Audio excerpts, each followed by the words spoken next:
സുവിശേഷത്തിൻ തെളിച്ചം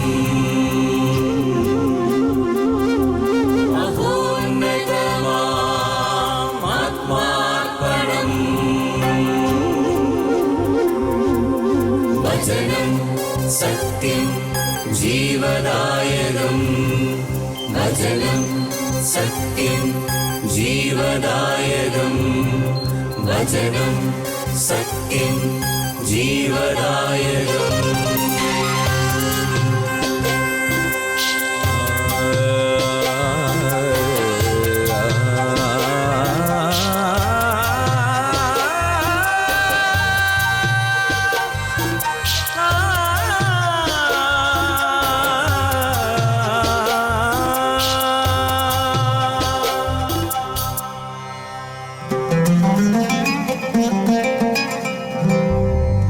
അധ്വാനിപ്പവർ തൻ സിരകളിലൊഴുകും ജീവൻ പകരും ദിവ്യഭോജനം.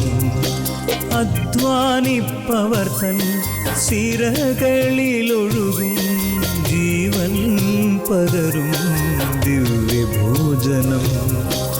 അതിരുകൾ ഭേദിക്കും സ്നേഹത്തിൻ്റെ രശ്മികൾ ഞങ്ങളെ ഉണർത്തുന്ന പുതിയ പ്രഭാതം. അതിരുകൾ ഭേദിക്കും സ്നേഹത്തിൻ്റെ രശ്മികൾ ഞങ്ങളെ ഉണർത്തുന്ന പുതിയ പ്രഭാതം.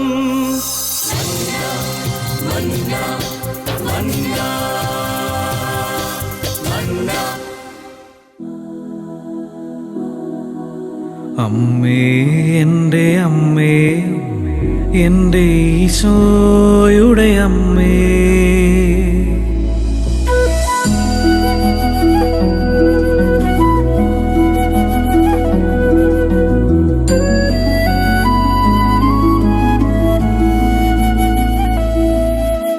അമ്മേ, എൻ്റെ അമ്മേ, എൻ്റെ ഈശോയുടെ അമ്മേ, അമ്മേ, എൻ്റെ അമ്മേ, എനിക്കീശോ തന്നൊരമ്മേ. അമ്മേ, എൻ്റെ അമ്മേ, എൻ്റെ ഈശോയുടെ അമ്മേ, അമ്മേ, എൻ്റെ അമ്മേ, എനിക്കീശോ തന്നൊരമ്മേ. ആവേ മരിയ കന്യാമാതാവേ, ആവേ മരിയ കന്യാമാതാവേ. അമ്മേ, എൻ്റെ അമ്മേ, എൻ്റെ ഈശോയുടെ അമ്മേ, അമ്മേ, എൻ്റെ അമ്മേ, എനിക്കീശോ തന്നൊരമ്മേ.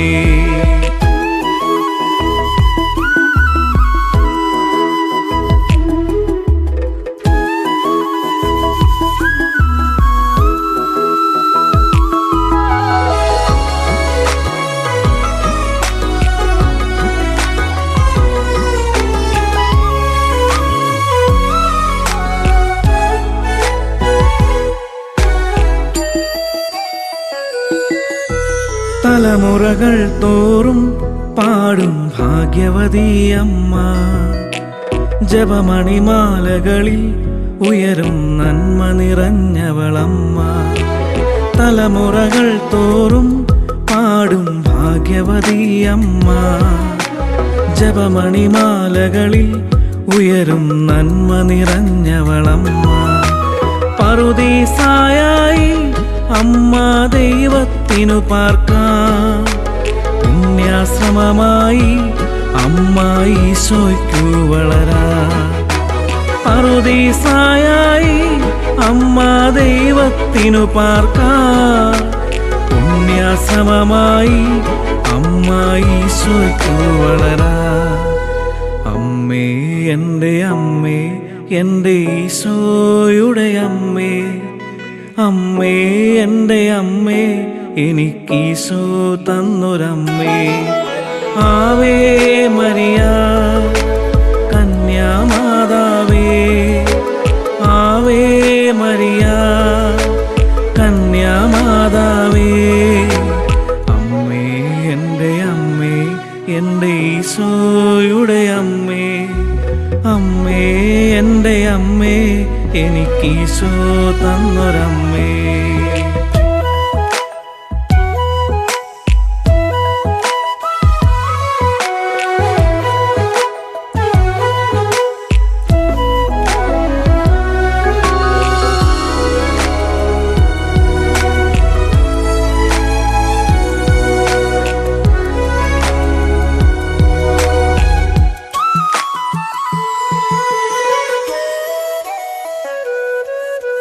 മിഴികൾ നിറയുമ്പോൾ അമ്മ മഴവില്ലായി തെളിയും. മൊഴികൾ ഇടറുമ്പോൾ എന്നുടെ സ്വരമായി തീർന്നിടും. മിഴികൾ നിറയുമ്പോൾ അമ്മ മഴവില്ലായി തെളിയും. മൊഴികൾ ഇടറുമ്പോൾ എന്നുടെ സ്വരമായി തീർന്നിടും. ദുഃഖമകന്നിടുവാൻ അമ്മേ പ്രാർത്ഥിച്ചിടണമേ. പാപമകന്നിടുവാൻ അമ്മേ യാചിച്ചിടണമേ. ദുഃഖമകന്നിടുവാൻ അമ്മേ പ്രാർത്ഥിച്ചിടണമേ. പാപമകന്നിടുവാൻ അമ്മേ യാചിച്ചിടണമേ. അമ്മേ എൻ്റെ അമ്മേ, എൻ്റെ ഈശോയുടെ അമ്മേ, അമ്മേ എൻ്റെ അമ്മേ, എനിക്കീശോ തന്നൊരമ്മേ.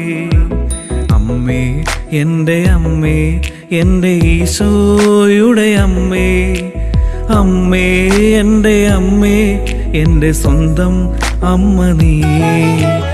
ആവേ മരിയ കന്യാമാതാവേ, ആവേ മരിയ കന്യാമാതാവേ. അമ്മേ എൻ്റെ അമ്മേ, എൻ്റെ ഈശോയുടെ അമ്മേ, അമ്മേ എൻ്റെ അമ്മേ, എൻ്റെ സ്വന്തം അമ്മ നീ.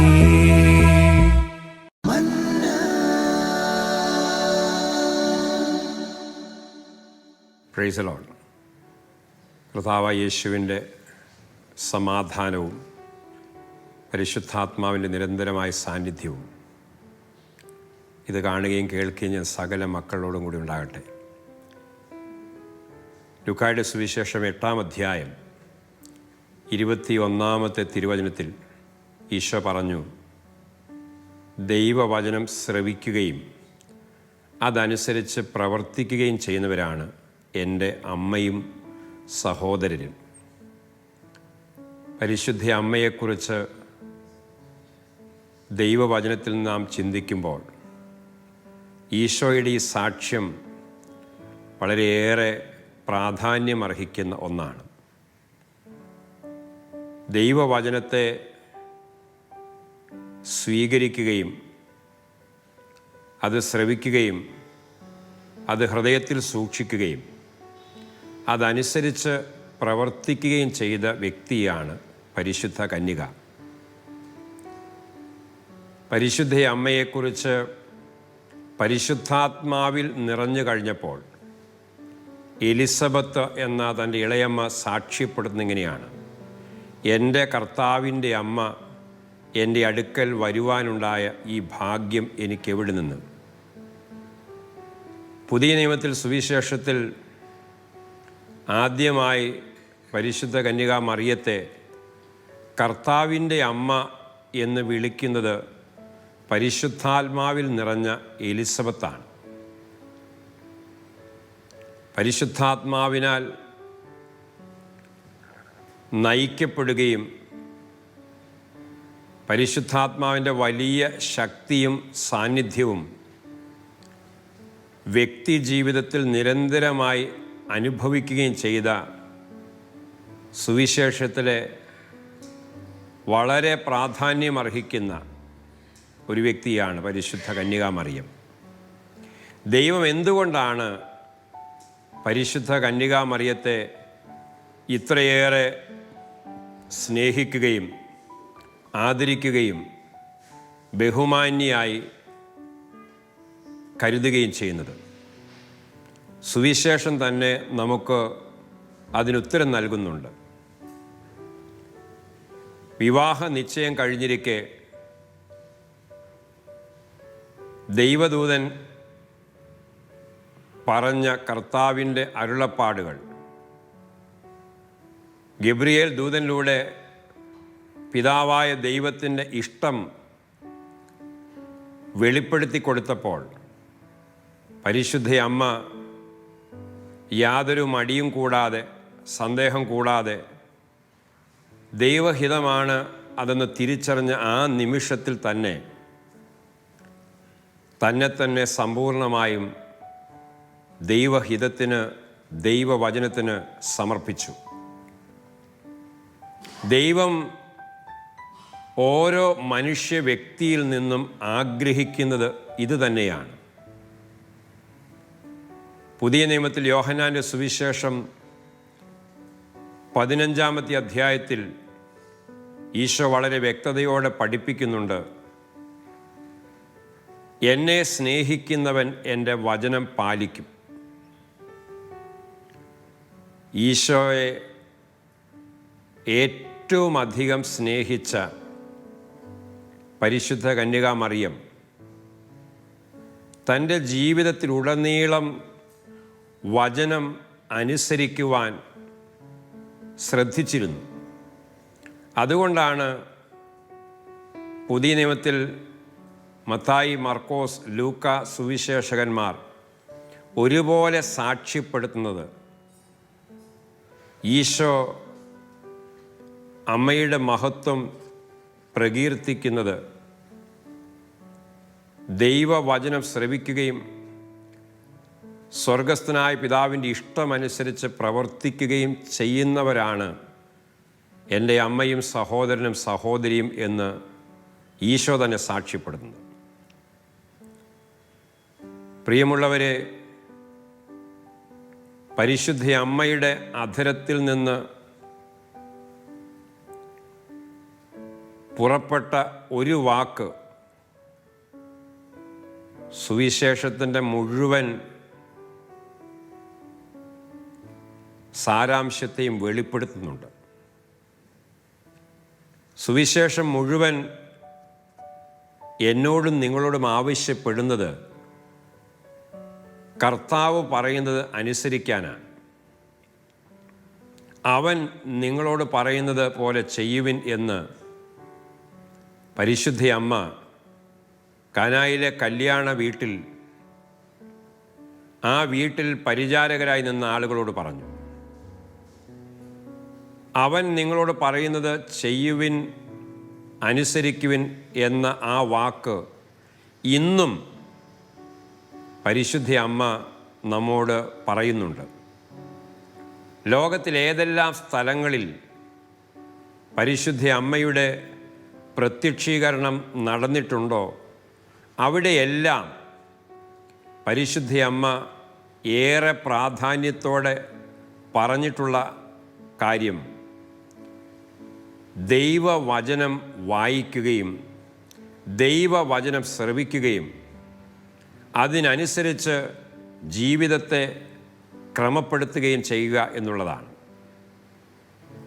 ഈ അടുത്ത നാളുകളിൽ പരിശുദ്ധ അമ്മയുടെ സ്വർഗീയ ഇടപെടലിനാൽ രണ്ടാമതും മെഡ്ജുഗോറിയ എന്ന് പറയുന്ന പരിശുദ്ധ അമ്മ നിരന്തരം തൻ്റെ സാന്നിധ്യവും ദർശനവും നൽകുന്ന ആ സ്ഥലത്ത് പോകുവാൻ ഇടയായി. അവിടെ പരിശുദ്ധ അമ്മ ലോകം മുഴുവനുള്ള സകല വിശ്വാസികളോടും ആഹ്വാനം ചെയ്യുന്നത് സുവിശേഷത്തിന് അനുസൃതമായ ഒരു ജീവിതം നയിക്കുവാൻ സ്വർഗം നിങ്ങളോട് ആവശ്യപ്പെടുന്നു എന്നാണ് പറഞ്ഞത്. തൻ്റെ പുത്രൻ രക്ഷകനായ മിശിഹ നിങ്ങളോട് പറയുന്നത് അനുസരിക്കണം എന്നാണ് പരിശുദ്ധ അമ്മ ആവശ്യപ്പെട്ടത്. ഈശോ പറയുന്നത് ആര് അനുസരിക്കുന്നുവോ അവനും അവളും സ്വർഗത്തിന് പ്രിയപ്പെട്ടവരാണ്. അപ്പസ്തലന്മാരുടെ പ്രവൃത്തികളിൽ 1-ാമത്തെ അധ്യായം 14-ാമത്തെ തിരുവചനത്തിൽ നാം ഇങ്ങനെ വായിക്കുന്നുണ്ട്. അവരെല്ലാവരും മാളിക മുറിയിൽ പരിശുദ്ധ അമ്മയോടും അവൻ്റെ സഹോദരരോടുമൊപ്പം പ്രാർത്ഥനയിൽ മുഴുകിയിരുന്നു. പരിശുദ്ധ അമ്മ ദർശനം നൽകിയിട്ടുള്ള ഫാത്തിമയിലും ലൂർദിലും മെക്സിക്കോയിലെ ഗോദലുപ്പയിലും ബോസ്നിയയിലെ മെഡ്ജുഗോറിയയിലും ഒരുപോലെ ആ ദർശകരോട് ആവശ്യപ്പെട്ടത് ലോകം മുഴുവൻ്റെയും മാനസാന്തരത്തിനും വിശുദ്ധീകരണത്തിനും വേണ്ടി നിങ്ങൾ പ്രാർത്ഥിക്കുവിൻ. പരിശുദ്ധമേ എവിടെയൊക്കെ കടന്നു വന്നിട്ടുണ്ടോ അവിടെയെല്ലാം പ്രാർത്ഥനയിലേക്ക്, ദൈവവുമായുള്ള ഒരു വ്യക്തിബന്ധത്തിലേക്ക് തൻ്റെ മക്കളെ അമ്മ ക്ഷണിക്കുന്നുണ്ട്. ഞാനും നീയും പ്രാർത്ഥിക്കുന്നവരാകണം, ദൈവവുമായി ബന്ധമുള്ളവരാകണം എന്ന് അമ്മയിലൂടെ സ്വർഗം നമ്മോട് ഈ കാലഘട്ടത്തിൽ ആവശ്യപ്പെടുകയാണ്. എന്നെ ശ്രവിക്കുന്ന, ഈ ശുശ്രൂഷ ശ്രദ്ധിക്കുന്ന അനേകം മക്കൾ വ്യക്തിപരമായും കുടുംബപരമായും കൂട്ടായ്മയിലും ധാരാളം ജപമാല ചൊല്ലുന്നവരാണ്. ചില വൈദികർ എന്നോട് വ്യക്തിപരമായിട്ട് സാക്ഷ്യപ്പെടുത്തിയിട്ടുള്ളത് ഞാൻ ഓർക്കുന്നു. അവർ നിരന്തരമായി ജപമാല ചൊല്ലുന്നത് കൊണ്ട് പാപ സാഹചര്യങ്ങളെയും പ്രലോഭനങ്ങളെയും അതിജീവിക്കുവാൻ അവർക്ക് സാധിക്കുന്നു. എന്നാൽ മറ്റ് ചില വ്യക്തികൾ അവർ പങ്കുവെക്കുന്നത് ഞാൻ കേട്ടിട്ടുണ്ട്. അവർക്ക് പ്രലോഭനങ്ങളെ, പാപ സാഹചര്യങ്ങളെ ചെറുത്തു നിൽക്കുവാൻ പറ്റുന്നില്ല. എന്തുകൊണ്ടാണ് പാപ സാഹചര്യങ്ങളെ, പ്രലോഭനങ്ങളെ ചെറുത്തു നിൽക്കാൻ പറ്റാത്തത്? ഈശോ നമ്മെ പഠിപ്പിച്ച പ്രാർത്ഥനയുടെ അവസാന ഭാഗത്ത് ഈശോ തന്നെ നമ്മോട് പറയുന്നുണ്ട്, ദുഷ്ടാരൂപിയിൽ നിന്ന് ഞങ്ങളെ രക്ഷിക്കണം എന്ന് പ്രാർത്ഥിക്കണമെന്ന്. നാം പ്രാർത്ഥിക്കാത്തത് കൊണ്ടാണ്, അല്ലെങ്കിൽ നമ്മുടെ പ്രാർത്ഥനയുടെ കുറവ് കൊണ്ടാണ് പാപ സാഹചര്യങ്ങളെ, ദുഷ്ടാരൂപികളെ നമുക്ക് ജയിക്കാൻ പറ്റാതെ പോകുന്നത്. ഈ ലോകത്തിൽ അനേക വിശുദ്ധാത്മാക്കളുടെ ജീവിതം നമ്മൾ പഠിച്ചാൽ, പരിശോധിച്ചാൽ അവരെല്ലാവരും നിരന്തരമായ പ്രാർത്ഥനയുടെ മനുഷ്യരായിരുന്നു എന്ന് കാണാം. സുവിശേഷം മുഴുവൻ പരിശോധിക്കുമ്പോഴും കാണാം ഈശോ അനേക സാഹചര്യങ്ങളിൽ പ്രാർത്ഥിക്കുന്നത്. യോഹന്നാനിൽ നിന്ന് സ്നാനം സ്വീകരിച്ചു കഴിഞ്ഞ് 40 ദിനരാത്രങ്ങൾ ഈശോ ഉപവാസത്തിലും പ്രാർത്ഥനയിലും കഴിച്ചുകൂട്ടി. തുടർന്നുള്ള ഈശോയുടെ ജീവിതം സുവിശേഷങ്ങളിലൂടെ നമ്മൾ പഠിക്കുമ്പോൾ അതിരാവിലെയും നട്ടുച്ചയ്ക്കും രാത്രി മുഴുവനും ഈശോ പ്രാർത്ഥിച്ചിരുന്നതായി കാണാം. പരിശുദ്ധ അമ്മയും തൻ്റെ സാന്നിധ്യം വെളിപ്പെടുത്തിയ സ്ഥലങ്ങളിലെല്ലാം നിരന്തരം ആവശ്യപ്പെടുന്നത് നിങ്ങൾ കൂടുതൽ പ്രാർത്ഥിക്കുന്നവരാവുക എന്നുള്ളതാണ്. പ്രാർത്ഥിക്കുന്ന മനുഷ്യനെ ദൈവസ്വരം കേൾക്കുവാൻ സാധിക്കൂ.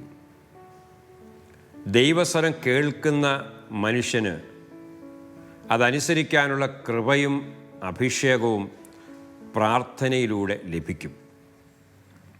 പരിശുദ്ധ അമ്മയും നിരന്തരമായി പ്രാർത്ഥിക്കുന്ന ഒരു വ്യക്തിത്വത്തിന് ഉടമയായിരുന്നുവെന്ന് സുവിശേഷങ്ങളിൽ പറയാതെ പറഞ്ഞു വച്ചിട്ടുണ്ട്. ലൂക്കാസ് സുവിശേഷത്തിലാണ് പരിശുദ്ധ അമ്മയുടെ മാഗ്നിഫിക്കാത്ത്, മഹത്വ കീർത്തനം നമ്മൾ കാണുക. പരിശുദ്ധ അമ്മ ആദ്യം ഉരുവിടുന്ന വാക്ക് എൻ്റെ ആത്മാവ് കർത്താവിനെ മഹത്വപ്പെടുത്തുന്നു, എൻ്റെ ചിത്തം എൻ്റെ രക്ഷകനായ ദൈവത്തിൽ ആനന്ദിക്കുന്നു എന്ന വാക്കാണ്. പരിശുദ്ധാത്മാവിൽ നിറഞ്ഞ് ദൈവവചനത്തിന് മാംസരൂപം നൽകിക്കൊണ്ടിരിക്കെ അമ്മ ഉച്ചത്തിൽ പ്രകീർത്തിക്കുകയാണ്, എൻ്റെ ആത്മാവ് കർത്താവിനെ മഹത്വപ്പെടുത്തുന്നു, എൻ്റെ ചിത്തം എൻ്റെ രക്ഷകനായ ദൈവത്തിൽ ആനന്ദിക്കുന്നു. ഇത് അമ്മയുടെ ജീവിതത്തിലെ ഓരോ നിമിഷവും ശ്രദ്ധാപൂർവം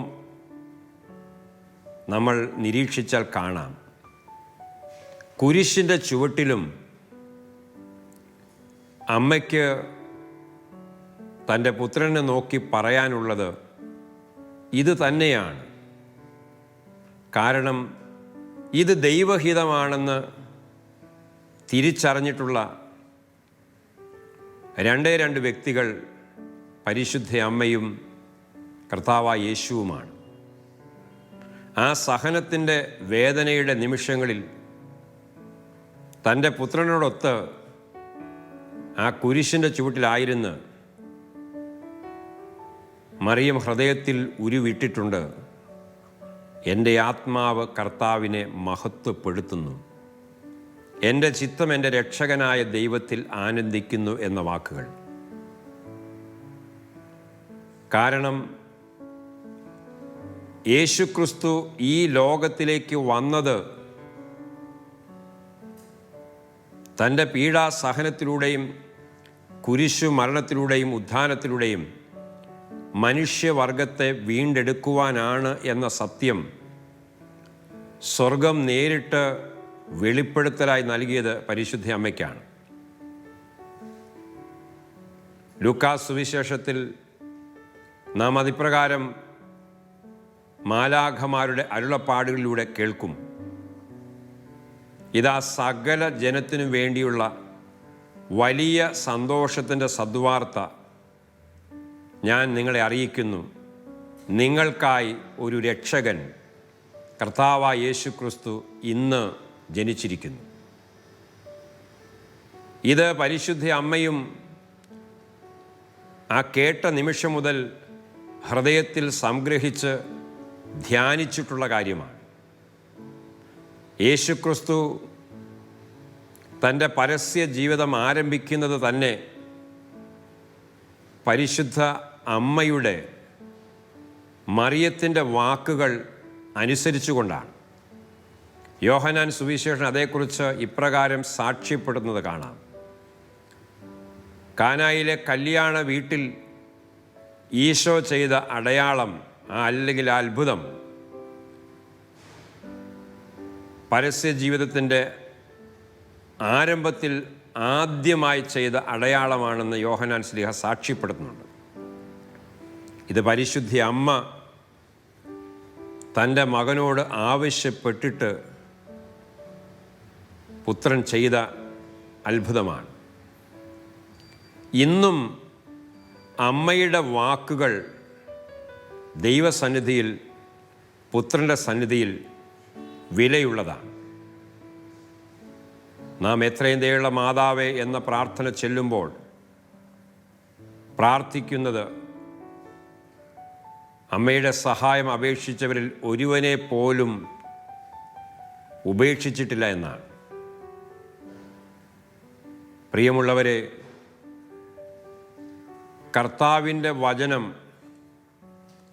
ആര് അനുസരിക്കുന്നുവോ അവനും അവളും കർത്താവിന് പ്രിയപ്പെട്ടവരാണ്. യോഹന്നാൻ 15 വചനം 7 നാം ഇങ്ങനെ വായിക്കും, എൻ്റെ വചനം നിങ്ങളിൽ കുടികൊള്ളുന്നുണ്ടെങ്കിൽ ഇഷ്ടമുള്ളത് നിങ്ങൾ ചോദിച്ചു കൊള്ളുക, നിങ്ങൾക്ക് ലഭിക്കുക തന്നെ ചെയ്യും.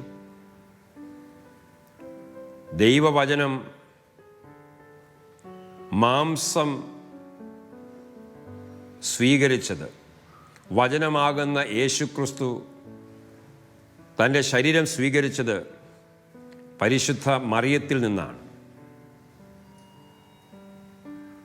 തൻ്റെ ശരീരത്തിലൊഴുകുന്ന രക്തം യേശു ക്രിസ്തു സ്വീകരിച്ചത് മറിയത്തിൽ നിന്നാണ്. അതുകൊണ്ടാണ് ജോൺ പോൾ രണ്ടാമൻ മാർപ്പാപ്പ, വിശുദ്ധ യോഹന്നാൻ രണ്ടാമൻ മാർപ്പാപ്പ, ജോൺ പോൾ രണ്ടാമൻ മാർപ്പാപ്പ ഇപ്രകാരം പറഞ്ഞത്: മറിയം ക്രിസ്തുവിനോടൊത്ത് കാൽവരിയിൽ അന്ന് ക്രൂശിക്കപ്പെട്ടിരുന്നു. അവൾ തൻ്റെ ശരീരവും രക്തവും തൻ്റെ പുത്രന് നൽകിയപ്പോൾ അവളെ തന്നെയാണ് നൽകിയത്. രക്ഷകനായ പുത്രനായ യേശു തൻ്റെ ശരീരവും രക്തവും സ്വീകരിച്ചത് അവളിൽ നിന്നാണ്.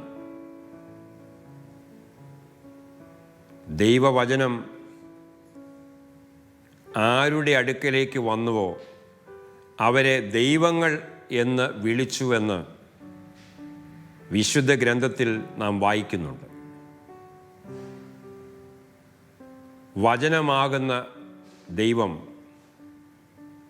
മാംസരൂപം ധരിച്ച ദൈവത്തിൻ്റെ വചനം പുത്രനായ യേശു മിശിഹ തനിക്കേറ്റവും പ്രിയപ്പെട്ടവളായി കണ്ടത് തൻ്റെ അമ്മയെ തന്നെയാണ്. അതുകൊണ്ടാണ് ഈശോ കുരിശിൻ ചുവട്ടിൽ തൻ്റെ മുഖത്തേക്ക് നോക്കി നിൽക്കുന്ന പരിശുദ്ധ അമ്മയെ അന്ത്യസമ്മാനമായി താൻ സ്നേഹിക്കുന്ന തൻ്റെ ശിഷ്യർക്ക് നൽകിയത്. ആ അമ്മയെ ഈശോയിൽ നിന്ന് ഞാനും നീയും സ്വന്തം അമ്മയായി സ്വീകരിക്കണം.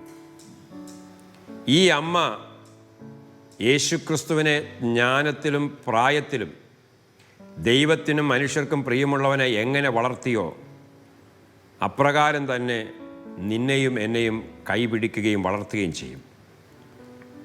അമ്മയുടെ കരം പിടിച്ച് നമുക്ക് മുൻപോട്ട് പോകാം. പരിശുദ്ധ അമ്മ നിരന്തരം നിങ്ങളെ സഹായിക്കട്ടെ. വചനമനുസരിക്കുവാൻ, വചനം ജീവിക്കുവാൻ കരുത്ത് പകരട്ടെ. ആമേൻ. കുരിശ് രക്ഷയുടെ അടയാളമാണ്. സ്നേഹത്തിൻ്റെയും പങ്കുവെക്കലിൻ്റെയും മഹത്തായ അനുഭവം. ആ വലിയ രക്ഷയുടെ സാന്നിധ്യം നമ്മുടെ ജീവിതത്തെ സമ്പൂർണ്ണമാക്കട്ടെ. ഏവർക്കും ക്രിസ്തു സ്നേഹവും സമാധാനവും നേരുന്നു. പ്രാർത്ഥനയിൽ നമുക്ക് പരസ്പരം ഓർമ്മിക്കാം. നിങ്ങളുടെ അഭിപ്രായങ്ങളും നിർദ്ദേശങ്ങളും ഞങ്ങളെ അറിയിക്കാൻ മറക്കരുത്. eldroyvision.uae@gmail.com. ഞങ്ങളെ ഉണർത്തുന്ന പുതിയ പ്രഭാതം, അതിരുകൾ ഭേദിക്കും സ്നേഹത്തിൻ്റെ രശ്മികൾ. ഞങ്ങളെ ഉണർത്തുന്ന പുതിയ പ്രഭാതം,